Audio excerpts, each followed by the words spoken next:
नमस्कार दोस्तों, स्वागत है आपका हमारे YouTube चैनल में।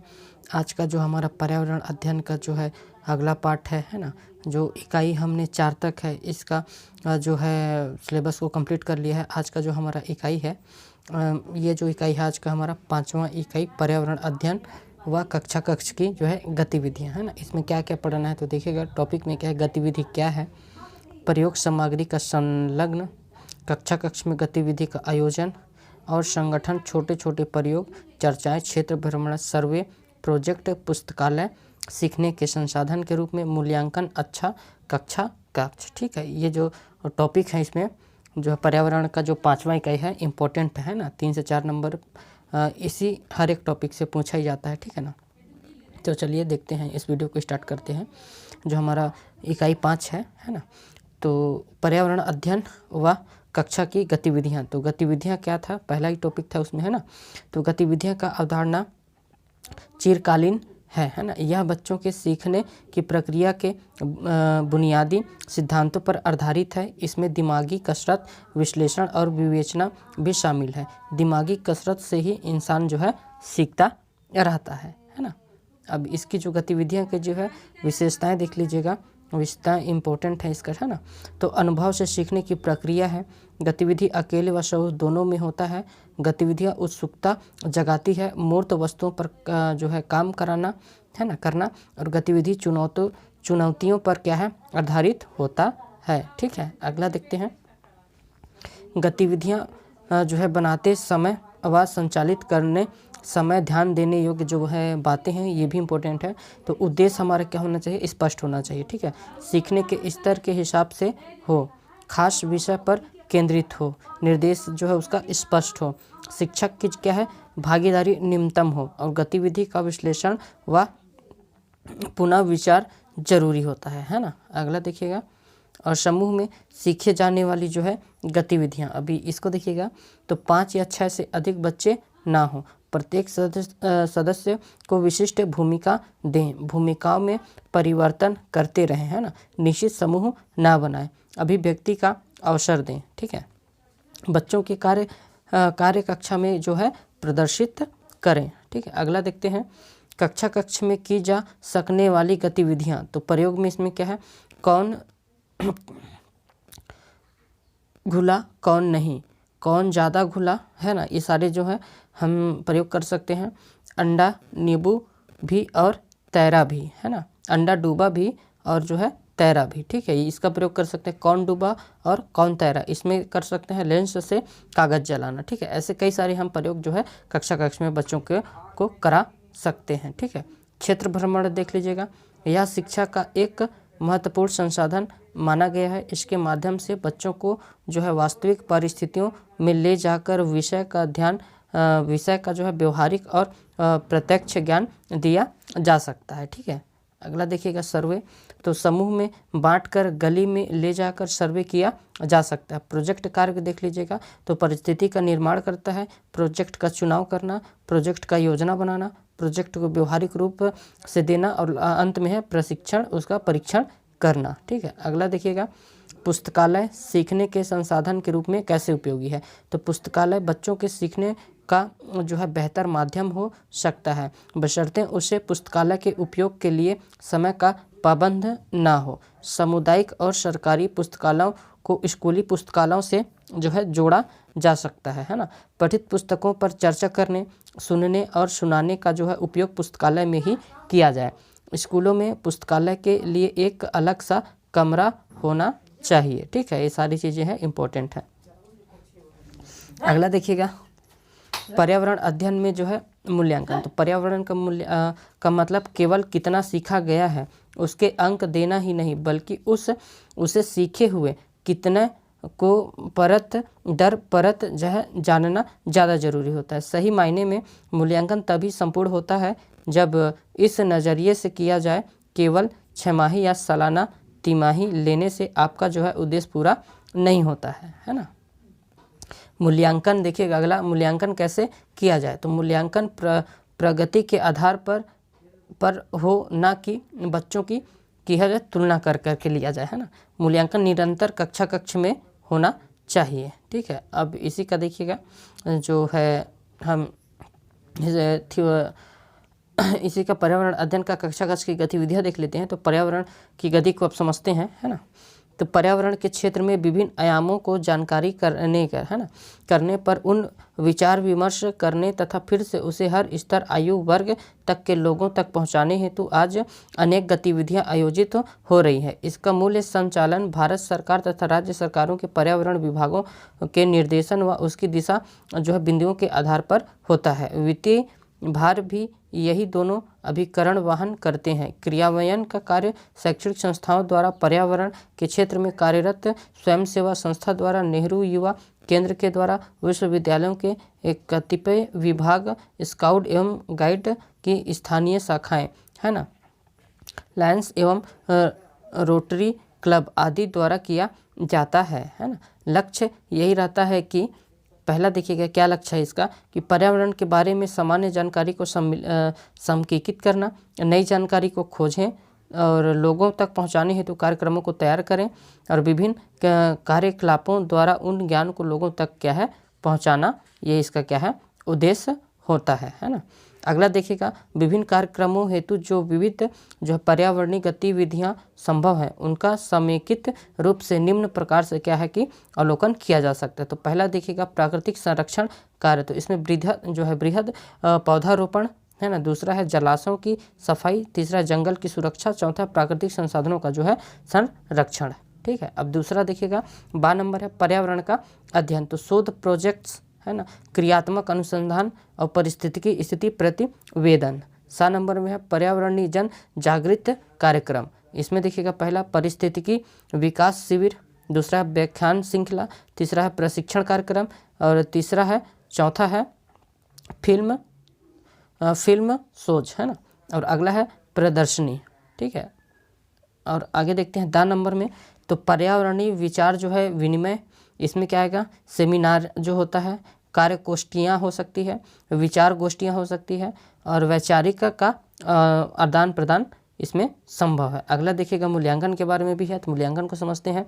मूल्यांकन वह प्रक्रिया है जिसके द्वारा किसी भी भौतिक राशि, घटना या मानव से संबंधित किसी शील गुण के मूल्य का निर्धारण किया जाता है। मूल्यांकन मूल्य निर्धारण की प्रक्रिया जैसे दूध बेचने वाले से दूध लेते समय ग्राहक दूध का मूल्य का निर्धारण दूध की मात्रा तथा शुद्धता के आधार पर करता है। यहाँ पर दूध की शुद्धता निर्धारण करना क्या है मूल्यांकन है। इसी प्रकार किसी जल स्रोत की उपयोगिता की दृष्टि से शुद्धता जो है ज्ञान कराना जल का क्या है मूल्यांकन है। ठीक है। मूल्यांकन के को विद्वानों ने निम्न प्रकार से परिभाषित करने का जो है प्रयास किया है। अब देखिएगा इसका जो है जो मेजर इम्पोर्टेंट जो है परिभाषा देखिएगा, रेमर्स एंड गेस के अनुसार क्या कहा है कि मूल्यांकन के अंतर्गत व्यक्ति, समाज या दोनों की दृष्टि से जो उत्तम एवं वांछनीय होता है उसी का निर्धारण किया जाता है। टारगेशन तथा एडम्स के अनुसार क्या है मूल्यांकन किसी वस्तु अथवा प्रक्रिया का मूल्य निर्धारण करता है। ठीक है। पर्यावरण शिक्षा में जो है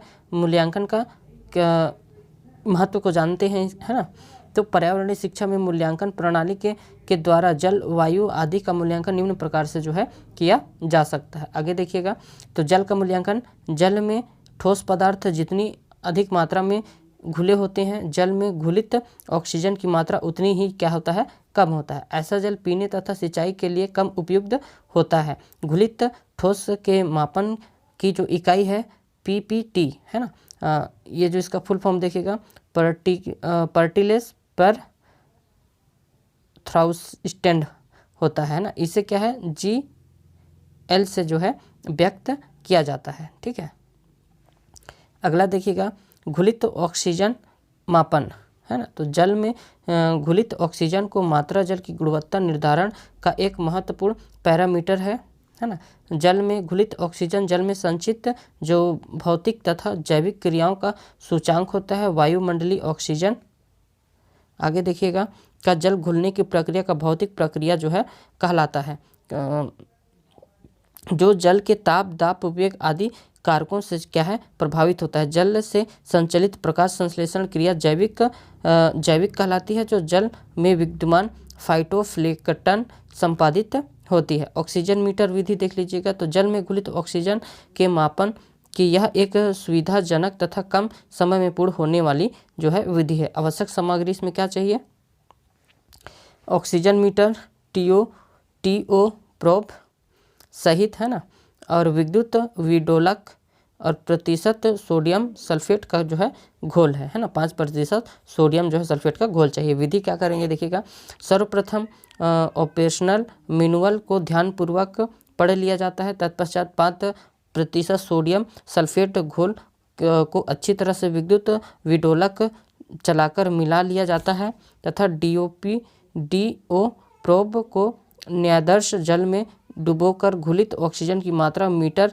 डायलर पर ppm इकाई में जो है पढ़ ली जाती है। ठीक है, मूल्यांकन के लिए देखिएगा, मूल्यांकन जो है कैसे होगा फिर इसका, जल में जो है घुलित ऑक्सीजन में श्वास लेकर बनाई जो है जलीय जंतु जीवित है ना। जल में मछलियां जीवित रहने के लिए डीओ की मात्रा 2 ppm से 5 ppm तक होनी चाहिए। जल की गुणवत्ता का जो है मानक क्या है, विश्व स्वास्थ्य संगठन 1971 द्वारा जल की गुणवत्ता के लिए निम्न मानक निर्धारित किए गए हैं। तो भौतिक मानक में देखिएगा, पेयजल स्वच्छ, शीतल, निर्मल और गंधहीन तथा स्वादहीन होना चाहिए। ठीक है, और रासायनिक मानक देखिएगा, तो पीएच कितना होना चाहिए, 7 से 8 के मध्य होना चाहिए। कैल्शियम कितना होना चाहिए, तो 75 मिलीग्राम लीटर, और मैग्नीशियम जो है 30 मिलीग्राम लीटर। सल्फेट होना चाहिए 200 मिलीग्राम लीटर। क्लोराइड होना चाहिए 200 मिलीग्राम लीटर, और क्लोराइड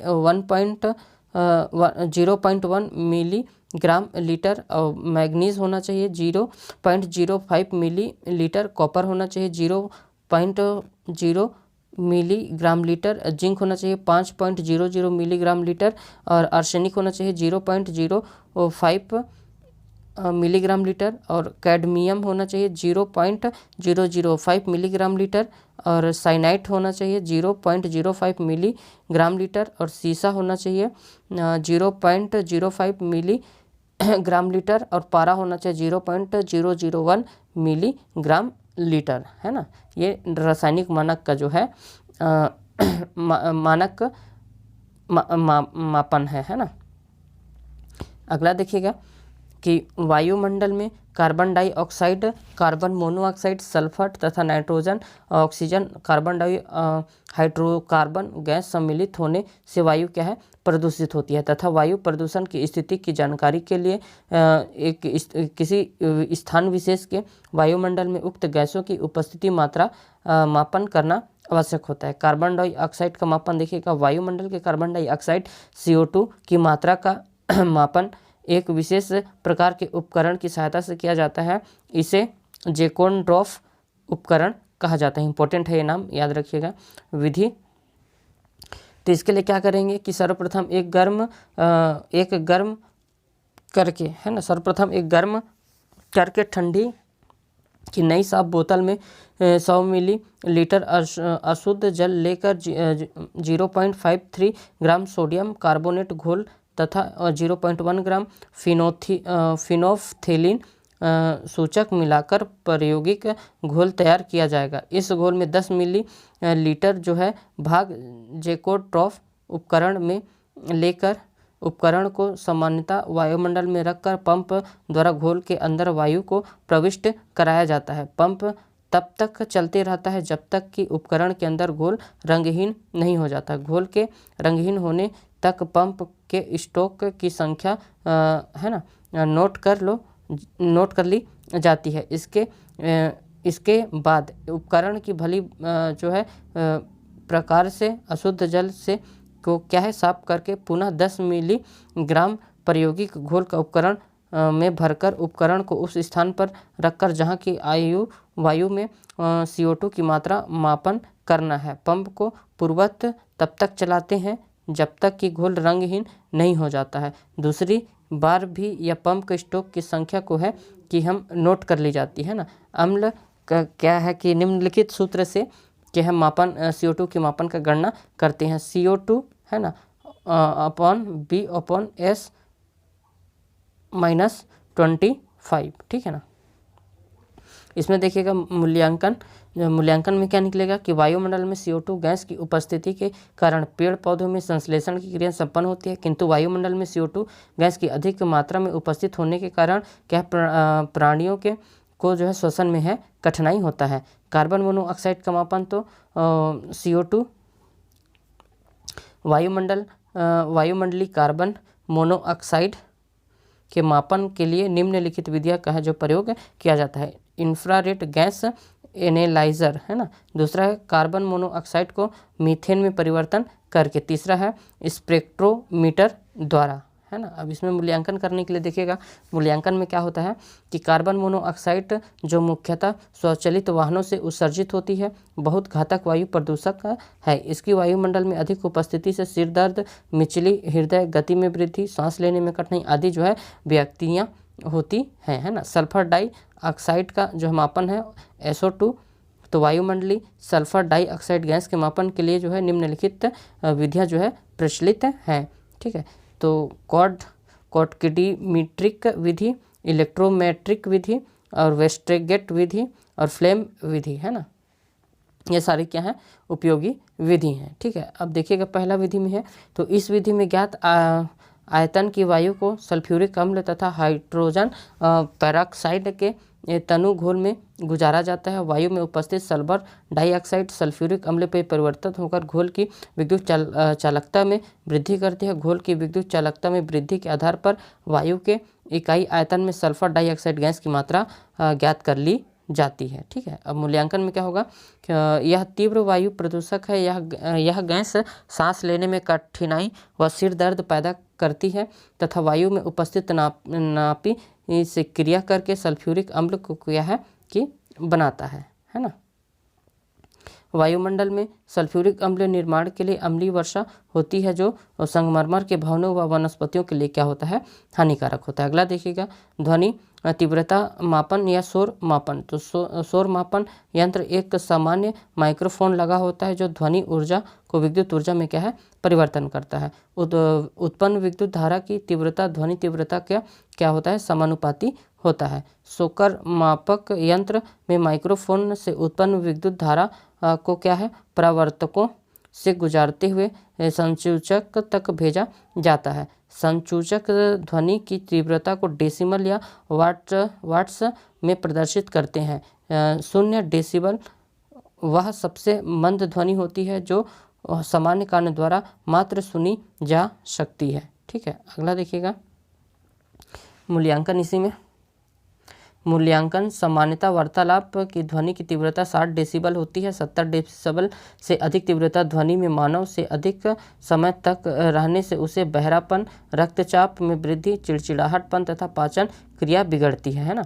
और मृदा मापन, तो मिट्टी तमाम कार्बनिक एवं अकार्बनिक यौगिकों का क्या होता है मिश्रण होता है। मिट्टी में aluminium, silica, sodium, potassium, calcium, manganese आदि तत्वों का क्या है अकार्बनिक यौगिक क्या है उपस्थित होता है। ह्यूमस मिट्टी का प्रमुख कार्बनिक यौगिक होता है जिसमें प्रोटीन, एमिनो एसिड, शर्करा, एल्कोहल आदि यौगिक मिले होते हैं। मृदीय वनस्पति तथा प्राणियों का जो जीवन मृदा की रासायनिक विशेषता पर क्या प्रमुख रूप से है निर्भर करता है ना। अगला देखिएगा धरातल पर पेड़ पौधों का विकास मृदा में उपस्थित पोषक तत्वों पर ही क्या है निर्भर होता है। ये सारी थ्योरी आपके लिए इम्पोर्टेंट है दोस्तों, है ना। अगला देखिएगा शिक्षण सामग्री। तो दृश्य श्रव्य दृश्य सामग्री का जो सहायक सामग्री का अर्थ देखिएगा। श्रव्य दृश्य सहायक साधन से तात्पर्य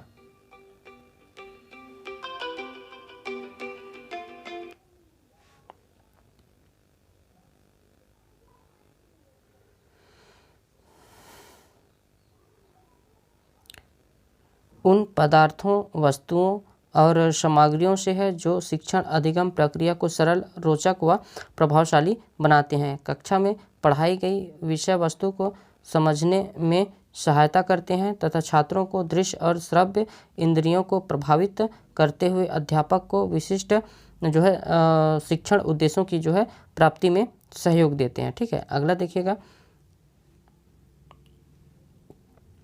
मनोवैज्ञानिक अनुसंधानों से यह माना गया है कि प्रत्यात्मक स्तर पर दिए गए ज्ञान की अपेक्षा ज्ञानेंद्रियों द्वारा प्राप्त प्रत्यक्ष रूप से दिया गया ज्ञान अधिक स्थायी तथा अधिक रुचिकर होते हैं।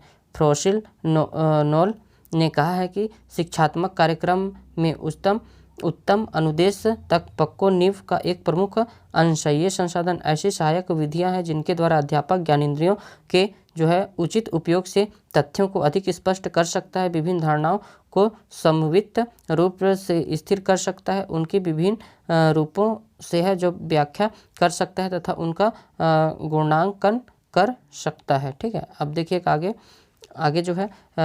दृश्य श्रव्य संसाधनों का महत्व। तो मौखिक अनुदेशों को कम करते हैं। हमारे विद्यालय की एक बड़ी त्रुटि मौखिक कार्य को भी है। अध्यापक बस बोलते ही चले जाते हैं, बच्चे सुनते सुनते उगने लगते हैं। दृश्य श्रव्य साधन इस मौखिकता को त्रुटि को भी एक हद तक दूर करते हैं। बच्चों की शिक्षा के प्रति रुचि बढ़ती है और वे जो कुछ ज्ञान प्राप्त करते हैं उनको छाप उनकी ज्ञानेंद्रियां पर पड़ती हैं। ठीक है, अगला देखिएगा अत्युत्तम उत्प्रेरक है।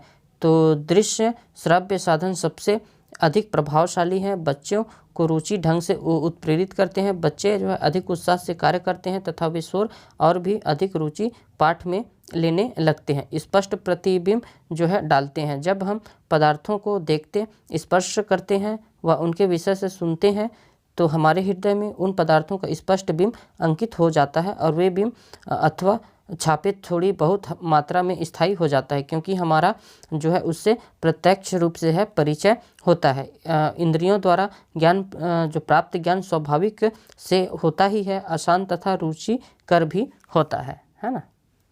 अगला देखिएगा असंभव अनुभव को भी संभव हो जाता है। यह बात निर्विवाद रूप से सत्य है कि प्रथम अनुवाद शिक्षा की दृष्टि से सर्वोत्तम अनुभव होता है, परंतु इस प्रकार के अनुभवों को प्रत्यक्ष रूप से करवाना ना तो संभव ही है और ना ही वंचित। ऐसी स्थिति में बच्चों को अप्रत्यक्ष अनुभव कराए जा सकते हैं। संसार तथा प्राकृतिक के अनेक पदार्थ ऐसे हैं जिनका बच्चों को प्रथम अनुभव नहीं कराया जा सकता। उदाहरणतः में भारत में रहने वाले विद्यार्थियों को प्रत्यक्ष रूप से जीते जागते इकुमो दिखाए नहीं जा सकते और ना ही यह संभव है कि प्रत्येक विद्यार्थी को एवरेस्ट चोटी पर चढ़कर उसे मार्ग की कठिनाइयाँ का या अन्य बातों का अनुभव कराया जा सकता है। इस प्रकार के विद्यार्थी ऐसी कई चीज़ें हैं जिन तक प्रत्येक विद्यार्थी की पहुंच ना हो, है ना। अतः ऐसी अवस्था में दृश्य श्रव्य सामग्री बहुत सहायक होती है। ठीक है, अगला देखिएगा पाठ में विभिन्नता आती है। श्रेणी में केवल बोलने से या श्यामपट पर लिखते रहने से काम नहीं चलता है। दृश्य श्रव्य साधनों से पाठ से विद्रूपता आती है तथा अध्यापक अन्य उपायों से पाठ को बोधगम्य तथा रुचि बना सकता है ना। स्वच्छंद वातावरण मिल जाता है। जब अध्यापक दृश्य श्रव्य साधनों का श्रेणी कक्षा में प्रयोग करता है तो बच्चों को कड़े अनुशासन से मुक्ति मिलती है। वे स्थान से उठ सकते हैं, इधर उधर आ जा सकते हैं, प्रदर्शित सामग्री पर बातचीत कर सकते हैं, उस पर अपनी राय प्रकट कर सकते हैं। उन्हें स्वतंत्र तथा स्वच्छ वातावरण मिलता है। ऐसे वातावरण में वे और भी अधिक रुचि से कार्य करते हैं। वे कार्य करने पर बाध्य नहीं किए जाते, फिर भी वे कार्यरत हैं। अनुशासन अंतःकरण से प्रकट होता है ना। अगला देखिएगा साधन सामग्री के उपयोग के कुछ सिद्धांतों। साधन सामग्री तभी उपयुक्त सिद्ध हो सकती है यदि वह वायु स्तर की बच्चे है जो उसको योग्यता अनुसार करते हैं, है ना। अगला देखिएगा कि ये साधन बच्चे की आवश्यकताओं के अनुसार जुटाए जाने चाहिए। कक्षा में जो कुछ भी पढ़ाया जाए ये संसाधन उनके सहायक सिद्ध होने चाहिए, पाठ्य पुस्तक से भी संबंधित हो। ये संसाधन वास्तविक तथा उचित हो, ये बच्चों पर हूबहू छाप अंकित करे, ये पर्याप्त मात्रा में जानकारी देने वाली हो। दृश्य श्रव्य सामग्री तथा इनके उपयोग से लाने वाले समय को शैक्षिक कार्यक्रम में उचित स्थान दिया जाना चाहिए। उनका उचित रूप से चुनाव हो। इसका उपयोग केवल वे व्यक्ति करें जो इस कला में जो है दक्ष हो, है ना। इस सामग्री के प्रयोग से पहले विद्यार्थी तैयार हो कर रहे, है ना। अध्यापक को भी उचित रूप से तैयार होना चाहिए। समय समय पर श्रव्य जो है दृश्य साधनों का क्या है प्रयोग परिणामों के मूल्यांकन के लिए करना चाहिए। वे संसाधन निर्देश के सहायक साधन हैं, इनका उपयोग साधन के रूप में होना चाहिए, ना कि साध्य के रूप में हो, है ना। अगला देखिएगा, जब साधनों का उपयोग किया जाता है तो निश्चित उद्देश्यों की दृष्टिगत आवश्यक रखना चाहिए। अगला है, सामग्री ऐसे स्थानों पर रखी जाए जो पास ही हो और सुलभ हो तथा उसकी उपयुक्त रूप से रक्षा तथा अभिवृद्धि करनी चाहिए, ठीक है। अगला देखिएगा, शिक्षण सहायक सामग्री का विभिन्न प्रकार से जो है वर्गीकरण देखते हैं, है ना।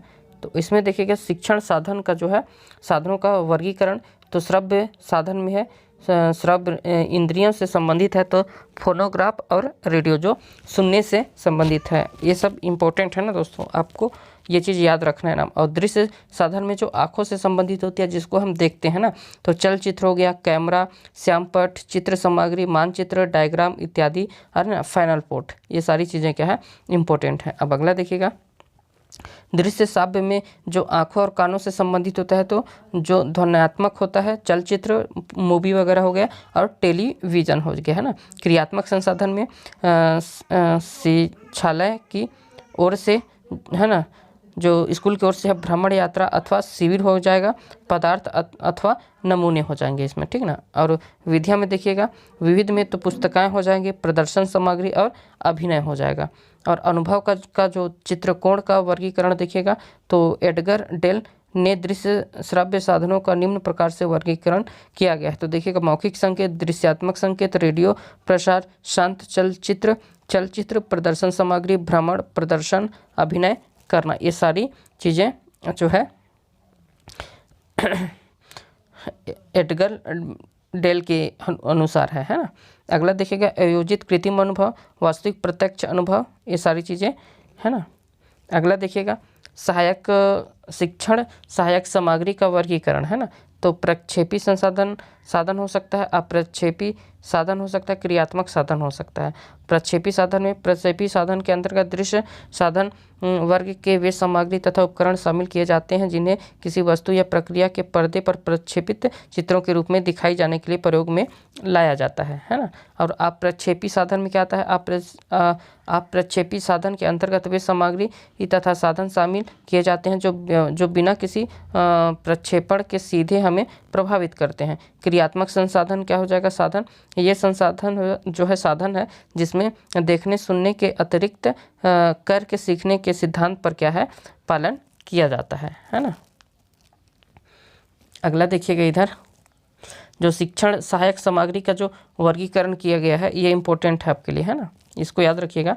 तो देखिएगा, प्रक्षेपी शिक्षण साधन, अप्रक्षेपी शिक्षण साधन और क्रियात्मक शिक्षण साधन। तो इसमें क्या जाएगा, प्रक्षेपी में मूक चलचित्र आ जाएगा, फिल्म पट्टियाँ, है ना, एपीडोस्कोप आ जाएगा, एपिस्कोप आ जाएगा, मायाद्वीप आ जाएगा, सूक्ष्म प्रक्षेपी आ जाएगा, है ना।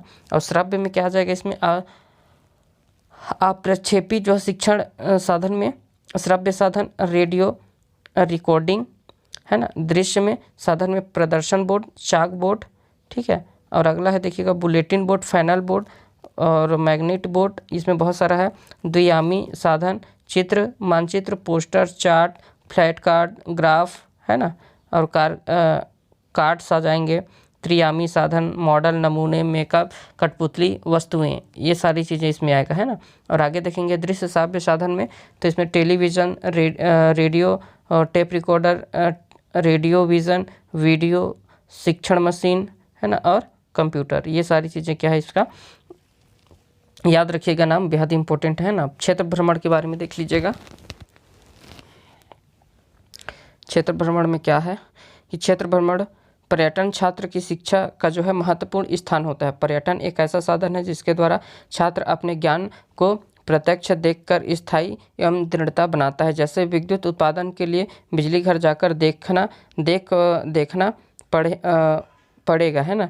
जल में रहने वाले जीवों के लिए जलाशय के किनारे ले जाना होगा। इसी प्रकार दैनिक जीवन में काम आने वाली वस्तु साबुन, पाउडर, प्लास्टिक आदि के बारे में इनकी फैक्ट्री के पास ले जाना पड़ेगा। इससे क्या है, छात्र सूक्ष्म निरीक्षण करेंगे, अपनी मानसिक जो है शक्तियों का विकास करेंगे, अपनी जिज्ञासा तथा अन्वेषण प्रवृत्ति का उचित प्रयोग करने का जो है पर्याप्त अवसर मिलता है। साथ ही उनके दृष्टिकोण, वैज्ञानिक तथा रचनात्मक बातें, इसके क्या है, आयोजन के उचित स्थान का चयन आवश्यक है। उचित स्थान पर वैज्ञानिक तथ्यों, नियमों, घटनाओं और प्रक्रियाओं का प्रत्यक्ष अवलोकन किया जाए, तार्किक उसे कुछ परिणाम निकाले जा सके। स्थान के चुनाव के संबंध में प्राकृतिक, सामाजिक और औद्योगिक क्षेत्र दिखाना आवश्यक है। तालाब, पर्वत श्रृंखलाएं, वाटिकाएं, नदियाँ, है ना, ये सारी चीज़ें हैं जो है भ्रमण में जो है दिखाया जा सकता है। भ्रमण का जो है महत्व देखिएगा तो पर्यटन विधि के महत्व को निम्न रूप से स्पष्ट किया जा सकता है। छोटी कक्षाओं में कुछ प्रकरण ऐसे जिन्हें छात्र व्याख्यान आदि में आदि से समझ नहीं पाते हैं, तब उन्हें पर्यटन द्वारा समझाना ठीक रहता है। अच्छा तो तब रहता है जबकि शिक्षक सार्वजनिक स्थलों पर विज्ञान को दैनिक जीवन से जोड़ते हैं। डाकघर, रेलवे स्टेशन, विद्युत घर, प्राथमिक स्वास्थ्य केंद्र, वाटिकाएं एवं कारखाने आदि की जानकारी कक्षा में पूर्ण रूप नहीं दी जाकर वहाँ जाकर ही दी जा सकती है। पर्यटन और आनंददायक और रोचक है ना, जो दूसरी और स्थायी ज्ञान देने वाली है। सजीवता एवं सक्रियता का स्पष्ट प्रमुख जो है साधन होता है। भ्रमण विधि के जो है उद्देश्य है, इसको देख लीजिएगा। तो यह छात्र के निरीक्षण शक्ति का विकास करता है। यह वैज्ञानिक अभिरुचि का जो है वातावरण बनाता है। अस्पष्ट और क्विट तथा स्पष्ट एवं रोचक बन जाते हैं। पर्यटन द्वारा स्थलों में जाकर ज्ञान प्राप्त होता है, वह व्यवहारिक होता है, अध्ययन करने की जो है प्रेरणा का क्या करता है, वो जन्म देता है ना। अगला देखिएगा, इसका वर्गीकरण किया गया है दृश्य, श्राव्य और है श्रव्य दृश्य, ठीक है ना। तो इसमें देखिएगा दृश्य में क्या है, तो प्रतिरूप है, चित्र, पोस्टर है, और श्रव्य में ग्रामोफोन, आकाशवाणी, और इसमें दूरदर्शन और चलचित्र, ठीक है। अब आगे इसको और देखिएगा, ये सारी चीज़ें जो नाम है आप इसमें, और इसमें देखिएगा दृश्य में तो श्याम पट आ जाएगा, दीप आ जाएगा, पत्र पत्रिकाएं, समाचार, चित्र दर्शक, वास्तविक पदार्थ, है ना, रेखा चित्र तथा ये सारी चीज़ें क्या है इसमें आता है ना। बहुत सारी चीज़ें हैं, आप इसको देख लीजिएगा। अनुवांशिक यंत्र, मानचित्र, एल्बम, है ना, ग्लोब, चार्ट, ग्राफ, ये सारी चीज़ें क्या है दृश्य से संबंधित है। और टेप रिकॉर्डर, है ना, टेप रिकॉर्डर है जो श्रव्य से है। लिंग्वा फोन है, भाषा प्रयोगशाला, स्टोरियो रिकॉर्डर, है ना, टेलीफोन वक्ता, ये सारी क्या है श्रव्य से है ना। अब इसमें श्रव्य और दृश्य, इसमें देखिएगा क्लोज सर्किट टेलीविज़न, है ना, वीडियो गेमिस्टिक, ठीक है, प्रयोगशालाएं और कार्यशालाएं, प्रदर्शन, रोल प्लेइंग, ड्रामा, खेल, रेडियो विज़न, ये सारी चीज़ें इसमें आता है, ठीक है। अब अगला देखिएगा, एक समस्या का समाधान कैसे किया जा सकता है, इसके बारे में समझते हैं। तो सामान्यतः एक उपयुक्त समस्या का चयन करना ही एक कठिन कार्य होता है तथा एक नए अनुसंधानकर्ता के लिए एक उचित समस्या का चयन करना और भी अधिक कठिन कार्य होता है। अतः एक सुनिश्चित समस्या का चयन करने के लिए कुछ ऐसे साधनों तथा उपायों का वर्णन किया गया है जिसके आधार पर एक अनुसंधानकर्ता को एक उत्तम समस्या का चयन प्राप्त करने में जो है सुविधा मिल सकता है। अब इसको समझते हैं। सर्वप्रथम अध्ययनकर्ता को जो है अपनी शैक्षिक और बौद्धिक तथा अभिरुचि की पृष्ठभूमि के आधार पर अध्ययन का एक विशेष क्षेत्र का चयन कर लेना चाहिए। दूसरे उस क्षेत्र से संबंधित सहित गहन अध्ययन करना चाहिए। इसके लिए पाठ्य पुस्तकों से अतिरिक्त दैनिक समाचार पत्र, साप्ताहिक पत्रिकाओं तथा अनुसंधान पत्रिकाओं का अध्ययन भी आवश्यक होता है। अनुभवी तो अनुसंधानकर्ताओं का प्रोफेसर के संपर्क से एक समस्या के चयन करने व उसको एक विशिष्ट रूप में पर्याप्त सहायता मिलती है ना। और पूर्व स्थापित तथ्यों से में जो है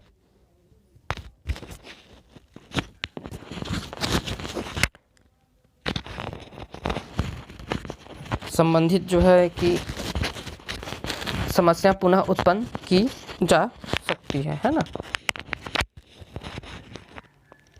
आगे देखिएगा, पूर्व स्थापित तथ्यों में विश्लेषण संबंधित शिक्षांकी पद्धति के दोष का अध्ययन करके फिर संबंधित समस्या पुनः परीक्षण किया जा सकता है। अनुसंधान गोष्ठियों और सेमिनार तथा कक्षा के किए गए वाद विवाद में लाभ उठाकर भी एक समस्या जो है उठाई जा सकती है। इसी प्रकार पिछले अनुसंधानों का गहन अध्ययन आलोचनात्मक तथा सृजनात्मक चिंतन करके भी हम कर सकते हैं, है ना। अगला देखिएगा, अपेक्षित विषयों का अध्ययन। शिल्प कला के प्रभाव के कारण प्रभावित सामाजिक परिवर्तन का अध्ययन। शिक्षा में नवीन पद्धतियों तथा प्रवृत्तियों का अध्ययन करना भी समस्या के चयन में जो है पर्याप्त मात्रा में है उपयोगी रहता है ना। अब पुस्तकालय के बारे में देखिएगा। तो पुस्तकालय जो है व्यक्तित्व भेदों की समस्या के लिए एक क्या है, प्रयोगशाला है। इसमें सभी प्रकार की क्षमता वाले जो छात्र अपनी गति के अनुसार सीखने के लिए अवसर प्राप्त करते हैं। एक आकर्षक सुनिश्चित रूप से व्यवस्थित पुस्तकालय बच्चों के समाजीकरण एवं लोकतंत्रीकरण में जो है बहुत योगदान करता है। यह बच्चे के कार्यों, मानचित्रों तथा ड्राइंग आदि के लिए प्रदर्शन केंद्र का जो है रूप ग्रहण करता है। साथ ही यह फिल्म, कलात्मक वस्तुओं, नमूनों, प्रतिरूपों का संग्रहालय भी होता है ना। इस प्रकार पुस्तकालय जो है विद्यालय की भावना तथा उपलब्धियों का अभिसूचक है ना। और आगे देखिएगा, एक अच्छे विद्यालय पुस्तकालय को सभी क्षेत्रों का जो है उत्तम पुस्तकें उपलब्ध होनी चाहिए। एक पुस्तकालय में निम्न सामग्री होनी चाहिए। संदर्भित जो है पुस्तकें होने चाहिए। पुस्तकें विभिन्न पाठ्य पुस्तकों से संबंधित पुस्तक, मनोरंजन की पुस्तक, विकास से संबंधित पुस्तकें, व्यवसायिक से संबंधित, स्थानीय मामलों से संबंधित मैगजीन्स, नियतकालीन पत्रिकाएं और पैम्फलेट तथा समाचार पत्र, ये सारी चीज़ें इसमें होनी चाहिए, है ना। और विशेष अभिलेख, प्रतिवेदन एवं प्रकाशन, श्रव्य दृश्य सामग्री, ठीक है। ये जो थ्योरी क्लास था साथियों आपके लिए बेहद इंपॉर्टेंट है। आप इसको अच्छे से रीड करिएगा, है ना, क्योंकि जो पर्यावरण है बहुत ही अच्छा स्कोरिंग सब्जेक्ट है। अगर आप CGTET और CTET या फिर आप शिक्षक भर्ती की तैयारी कर रहे हैं तो ये जो वीडियो है आपके लिए बहुत हेल्पफुल हो सकता है दोस्तों, है ना। अगर कहीं भी इस वीडियो में त्रुटि हो तो हम आपसे क्षमा चाहेंगे, ठीक है। कोशिश करेंगे कि आपके लिए और बेहतर से बेहतर आपके लिए स्टडी मटेरियल उपलब्ध करा पाएँ, ठीक है दोस्तों। अगर आप पहली बार चैनल पे हैं तो चैनल को सब्सक्राइब करिएगा। अगर यह वीडियो आपके लिए थोड़ा सा भी हेल्पफुल हो दोस्तों तो वीडियो को लाइक करिएगा और चैनल को सब्सक्राइब करके वीडियो को ज़्यादा से ज़्यादा साथियों तक शेयर करिएगा। इस वीडियो में इतना ही, ठीक है। तब तक के लिए धन्यवाद।